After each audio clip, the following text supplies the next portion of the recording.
High সবাইকে। না আজ কোনো থালা সাজানোর ভিডিও নিয়ে আসিনি, আজ এসেছি একটা রান্নার ভিডিও নিয়ে। গতকাল আমি করেছিলাম একদম বিয়েবাড়ি স্টাইলে মাছের ঝোল। তো সেটা আমি কি করে করেছিলাম সেটাই তোমাদের সঙ্গে শেয়ার করছি। সবার প্রথমে আমি বড় সাইজের রুই মাছ নিয়েছিলাম আর সেটাকে নুন হলুদ দিয়ে ভালো করে লাল করে ভেজে নিয়েছিলাম। আর তারপরে সেই তেলে আলু ভেজে নিয়েছিলাম নুন হলুদ দিয়ে।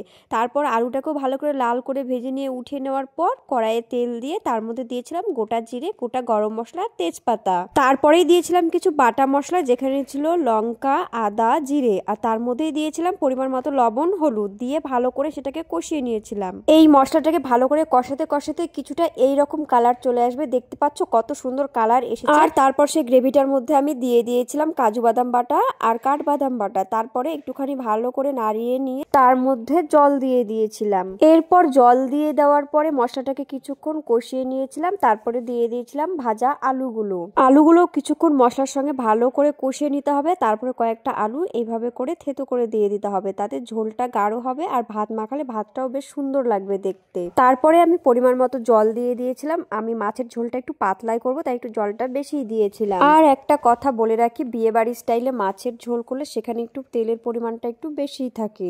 এরপর ঝোলটা যখন ফুটে এসেছিল তার মধ্যে আমি এক এক করে সব মাছগুলো দিয়ে দিয়েছিলাম।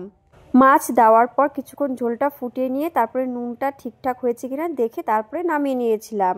আর এই ছিল আমার বিয়েবাড়ি স্টাইলের মাছের ঝোল। তোমাদের কেমন লাগলো তোমরা অবশ্যই কমেন্ট করে জানিও। আজকের ভিডিও এই পর্যন্ত। সবাই ভালো থাকবে, সুস্থ থাকবে, টাটা।